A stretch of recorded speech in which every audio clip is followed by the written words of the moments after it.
우리 다 함께 사도신경 신앙 고백을 드리시겠습니다.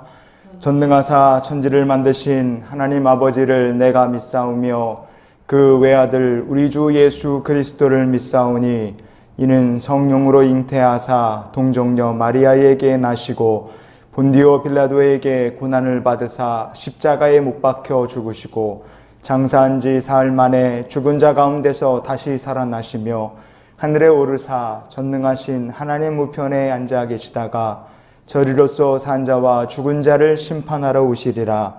성령을 믿사오며 거룩한 공예와 성도가 서로 교통하는 것과 죄를 사하여 주시는 것과 몸이 다시 사는 것과 영원히 사는 것을 믿사옵나이다. 아멘. 사울이 주의 제자들에 대하여 여전히 위협과 살기가 등등하여 대제사장에게 가서 다메섹 여러 회당에 가져갈 공문을 청하니 이는 만일 그 도를 따르는 사람을 만나면 남녀를 막론하고 결박하여 예루살렘으로 잡아오려 함이라. 사울이 길을 가다가 다메섹에 가까이 이르더니 호련히 하늘로부터 빛이 그를 둘러 비추는지라. 땅에 엎드러져 들음에 소리가 있어 이르시되 사울아, 사울아, 네가 어찌하여 나를 박해하느냐? 주여, 누구시니까? 나는 네가 박해하는 예수라.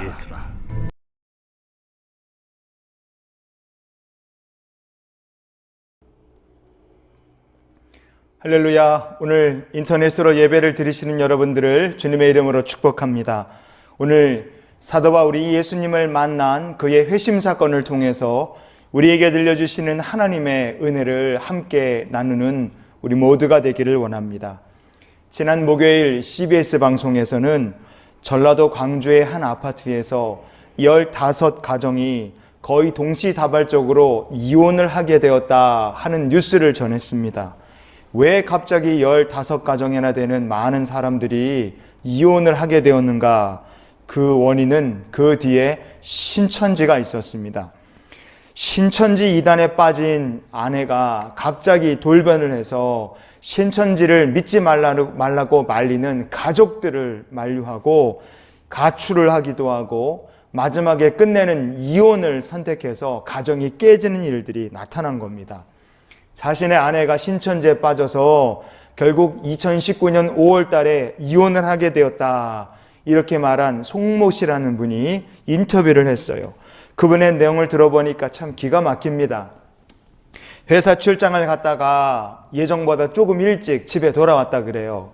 그런데 집에 왔더니 아내가 없어요.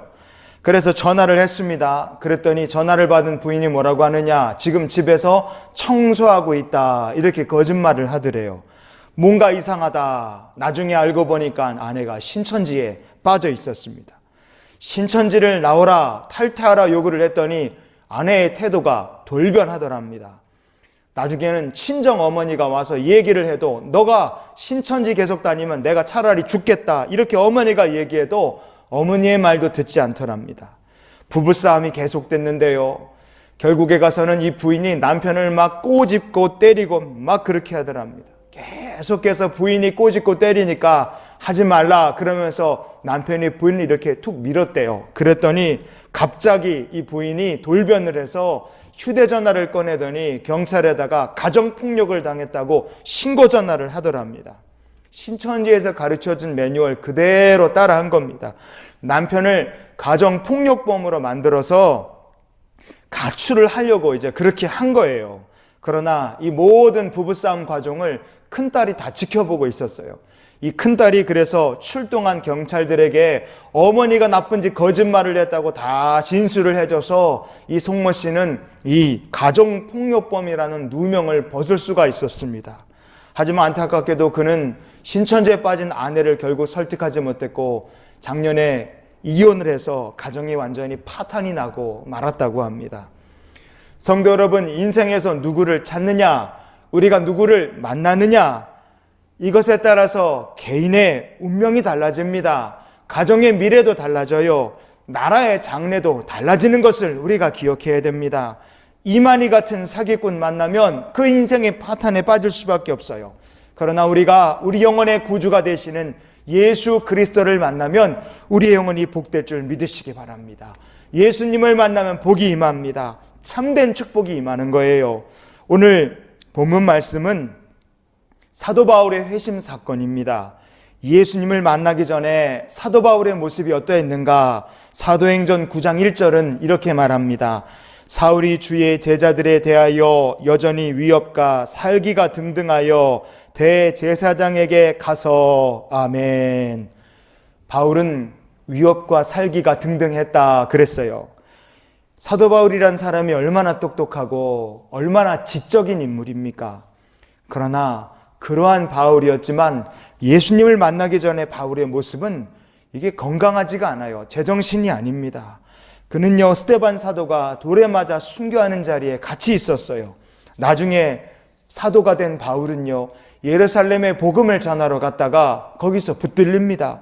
그래서 유대인들에게 붙들려서 유대인들에게 복음을 전할 기회를 얻어서 얘기를 하는데, 바울이 자기가 스데반 사도 죽을 때 있었던 일들에 대해서 이렇게 이야기를 전해요. 사도행전 22장 20절, 또 주의 증인 스데반이 피를 흘릴 때에 내가 곁에 서서 찬송하고 그 죽이는 사람들의 옷을 지킨 줄 그들도 아나이다. 아멘. 스데반이 순교할 당시만 해도 바울은 어떤 생각을 가지고 있었습니까? 스데반 사도가 맞아서 피를 흘리면서 죽어가는데도 이 사람 죽어 마땅하다. 바울은 그렇게 생각했다는 거예요. 사람이 죽어가는데, 피를 흘리며 죽어가는데도 이 사람은 죽어도 마땅하다, 그렇게 생각한다는 게 정상이 아니죠. 바울이 그랬습니다. 그는 예수 만나기 전에 그의 모습은요, 제정신이 아니었어요.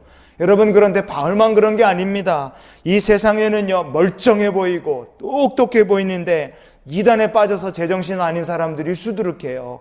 남편하고 이혼하고 가정을 버리고 가출하고 부모님하고 같이 사는 것보다 신천지에 사는 게 좋다고 말하는 사람들, 그래서 그렇게 이상하게 사는 사람들이 수도 없습니다. 멀쩡해 보이고 똑똑해 보이고 참 사람이 신사적으로 보이는데 그 속을 들여다보니 죄의 종노릇 하는 사람들 수도 없이 셀 수 없습니다. 여러분, 그렇기 때문에 우리가 더욱더 예수님을 만나야 되고 예수님을 우리 인생에서 찾아야 되는 줄 믿으시기 바랍니다. 바울은 예수님에 대해서 철저하게 부정적인 사람이었어요. 그는 절대로 예수의 이름에 희망이란 건 있을 수 없다, 예수의 이름에 구원은 없다고 생각했던 사람이에요. 그랬던 바울이 왜 180도 완전히 변화되었습니까? 그가 살아계신 예수님을 만났기 때문에 그렇습니다. 사도행전 9장 3절부터 5절까지 사도 바울이 예수님 만난 모습입니다. 같이 읽어보겠습니다. 사울이 길을 가다가 다메섹에 가까이 이르더니 호련히 하늘로부터 빛이 그를 둘러 비추는지라 땅에 엎드려져 들음에 소리가 있어 이르시되 사울아 사울아 내가 어찌하여 나를 박해하느냐 하시거늘 대답하되 주여 누구시니까 이르시되 나는 내가 박해하는 예수라. 아멘. 바울은 살기 등등하게 다메섹으로 갔어요. 자기가 지독하게 박해하던 예수님을 덜컥 만나게 됐습니다. 그 이후로 바울은 평생토록 예수님 찾는 인생을 살게 됐습니다.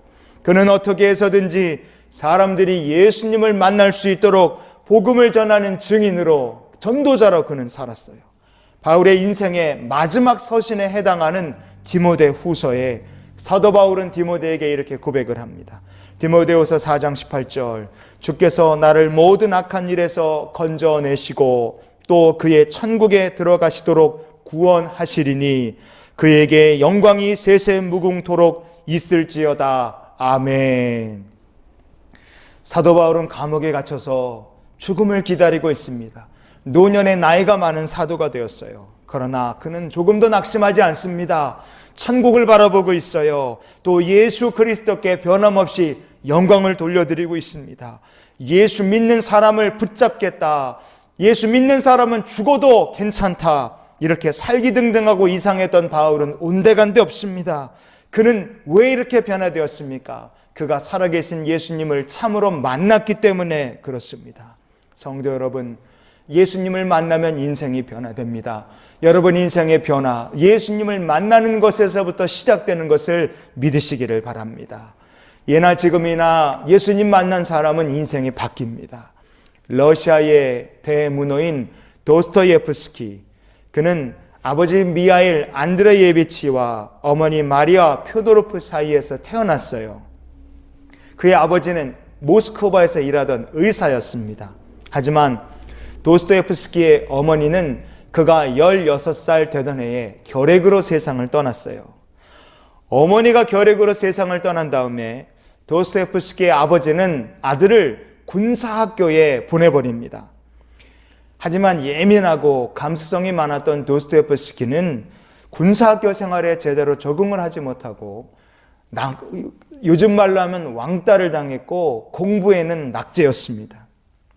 적응을 제대로 못했어요. 모스크바에서 의사 생활을 하던 도스토예프스키의 아버지는 아내가 죽은 다음에 고향으로 낙향을 했습니다. 그러나 그는요, 고향 땅에 돌아간 다음에 자기 땅에서 농사를 지어주던 농노들에게 아주 가혹하게 대했어요. 그러다가 이 농부들이 반란을 일으켜서 농부들의 손에 비참하게 살해당해 죽고 말았어요. 불과 18살 나이에 아버지가 비참하게 살해당했다, 그 소식을 접하게 되었을 때 도스토예프스키는 너무 큰 충격에 빠져서 간질발작을 일으킵니다. 그리고 이 간질발작, 평생의 그의 삶을 괴롭히는 아주 힘든 질병이 되고 말아요. 16살 때 어머니가 돌아가셨죠. 결핵으로 돌아가셨고, 18살 때 아버지는 살해당해서 돌아가셨어요. 자기는 간질이 생겼습니다. 다니던 군사학교에서 공부를 제대로 따라가지 못하는 낙제생이었어요. 인생이 이렇게 되니까 공부고 뭐고 인생의 모든 것에 희망도 그리고 흥미도 다 잃어버렸어요. 그는 무기력한 인생을 삽니다. 그런데요, 그러다가 미하일 페트라시아프스키라는 공산주의자를 만납니다. 이 공산주의자를 만난 다음에 도스토예프스키는 공산주의에 완전히 깊이 빠져버리고 말아요. 열렬한 공산주의자가 돼서 공산주의 활동을 했습니다. 그러다가 아버지 돌아가신 지 10년 만에 1849년 4월 23일 도스토예프스키는 공산주의 혐의로 러시아 당국에 체포가 됩니다. 그리고 재판을 받아 사형을 선고받게 돼요. 겨우 28살에 그는 총사령을 받아서 이제 죽게 생겼어요. 추운 날씨 속에 죽음을 기다리고 있어요. 사형을 기다리고 있는데 이 형틀에 묶여서 그의 눈에는요, 정말 두려움과 공포의 눈물, 후회의 눈물이 하염없이 흘러내리는 거예요. 그런데 이 총살이 집행되기 바로 직전에 기적적으로 러시아 황제인 차르 니콜라이 1세가 이 사형을 중지시키라는 특명을 내립니다. 기적적으로 목숨을 살렸어요. 그러나 도스토예프스키는 이제 시베리아에 있는 수용소로 보내져서 수감 생활을 하게 돼요. 기차를 타고 러시아 이 가장 추운 그 극한의 시베리아 수용소로 이제 갑니다. 그런데 이 가는 기차가 중간에 한 간이역에 멈춰 서게 됐어요. 그것에서 도스토예프스키는요, 이름도 알지 못하는 한 아주머니가 전해준 신약성경 한 권을 받아들게 됩니다. 시베리아에는 옴스크라는 이 수용소에서요, 1854년까지 4년 동안 도스토예프스키는 죽을 고생을 했습니다. 추위, 굶주림, 노동에 그는요 거의 생사를 넘나드는 어려움을 겪어요. 그러나 그는 그곳에서 틈틈이 한 여인이 전해준 신약 성경책을 읽게 됩니다. 죽을 고생을 하는데 수용소에서 성경을 읽으면서 놀랍게도 이 공산주의자로 살았던 도스토예프스키가 완전히 변화되게 돼요. 그는요 공산주의자로 살면서 이런 생각을 가지고 있었어요. 기독교는 권력에 기생하는 기생충이다. 오직 공산혁명을 통해서만 세상을 변화시킬 수 있다. 그는 그렇게 믿었습니다. 그런데 정말 작고 낡은 정말 아무것도 아니라고 생각했던 그 기생충들이나 보는 책이라고 생각했던 성경 말씀 속에서 그가 하나님의 음성을 들었고 예수님을 구주로 영접하게 됩니다. 나중에 예수님을 영접한 도스토옙스키는 이런 고백을 했어요. 누가 나에게 그리스도는 진리가 아니라고 증명한다 해도 나는 그리스도와 함께 있고 싶다. 그리스도와 함께 있고 싶다. 이것이 도스토옙스키의 고백이었어요. 그는 완전한 크리스찬이 되어 거듭난 크리스찬이 되어 수용소를 나왔고요. 고향에 돌아왔습니다. 그리고 그는 고향에 돌아온 후에 죄와 벌, 수용소에서 만났던 사람들, 수용소의 경험, 그리고 총살을 당하기 전에 그 두려움과 공포의 그 경험들을 다 녹아내어 죄와 벌, 백야, 카라마조프가의 형제들 같은 작품들을 써냈고 그는 예수님을 만난 후에 세계적인 문어가 될 수 있었습니다. 성도 여러분, 예수님 만나기 전에 도스토옙스키는 공산주의자였고 무신론자였어요. 그는 학교에서 낙제생이었습니다. 이 세상에는 아무런 희망이 없다고 생각하는 철저한 비관주의자였습니다. 직업도 제대로 없는 백수였습니다. 육체에는 간질병이 있어서 그에게는 건강도 없었어요. 만약에 이런 도스토옙스키가 하나님을 만나지 못했다면, 살아계신 예수님을 그가 찾지 못했다면 그의 인생은 정말 비참한 인생이 되고 말았을 겁니다. 그러나 예수님을 만났기 때문에 그는 변화됐어요. 예수님을 만났기 때문에 그의 인생은 복된 인생이 된 줄 믿으시기 바랍니다. 사도 바울도 살기가 등등했어요. 예수 믿는 사람은 죽어도 마땅하다, 그렇게 생각했던 사람입니다. 절대로 예수님의 이름에 구원은 없다, 희망 따위는 없다고 생각했던 사람이 바울이었습니다.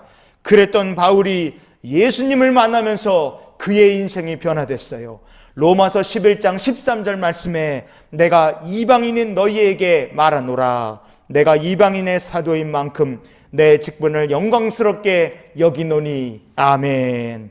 예수님을 만난 후에 바울은 예수님을 위하여 이방인의 사도가 된 것이 나에게 큰 영광이다. 그는 그렇게 고백하며 살았어요. 여러분, 여러분 인생에서 누구를 찾느냐, 누구를 만나느냐, 이것에 따라 여러분의 인생이 오늘부터 달라질 줄 믿으시기 바라요. 오늘 예수님을 찾으시기 바랍니다. 지금도 살아서 역사하시는 예수 그리스도를 여러분의 구주로 만나시기를 축복합니다. 혹시 인생이 비참하고 더 이상 여러분 인생에 더 이상 희망이란 것은 없다고 생각하십니까? 지금 철저한 비관주의자가 되어 계십니까? 예수님께서 여러분의 인생을 바꿔주실 줄 믿으시기 바랍니다. 지금도 살아서 역사하시는 전능하신 주님, 그 주님을 여러분 만나시기 바라요. 한번 제 말을 따라해 주시기 바랍니다. 예수님, 나는 예수님을 나의 구주로 오늘 영접합니다. 예수님, 나의 삶을 변화시켜 주시옵소서. 아멘. 이번 한 주간도 우리의 구주가 되시는 예수 그리스도와 함께 동행하시는 여러분의 귀한 삶이 되시기를 주님 이름으로 축복합니다. 함께 기도하시겠습니다. 지금도 살아서 역사하시는 주님, 오늘 함께 예배를 드린 모든 주의 백성들, 저들의 삶을 인도해 주시고 주님께서 희망이 되시며 축복이 되시고 변화시켜 하나님의 거룩한 자녀, 구원의 자녀를 삼아 주시옵소서. 이제는 우리를 사랑하신 우리 구주 예수 그리스도의 크신 은혜와 하나님 아버지의 크고 놀라우신 사랑과 성령님이 함께 동행하시며 내주 교통 역사 충만케 하시는 은혜가 예수님 안에서 새 사람 되기를 원하고 예수님을 나의 구주로 영접하기를 결단한 귀한 모든 이들의 앞날과 저들의 인생과 이 고난과 염려 많은 이 세상 속에서도 주님께서 지켜주시고 함께 동행하여 주시기를 주의 이름으로 축원하옵나이다. 아멘.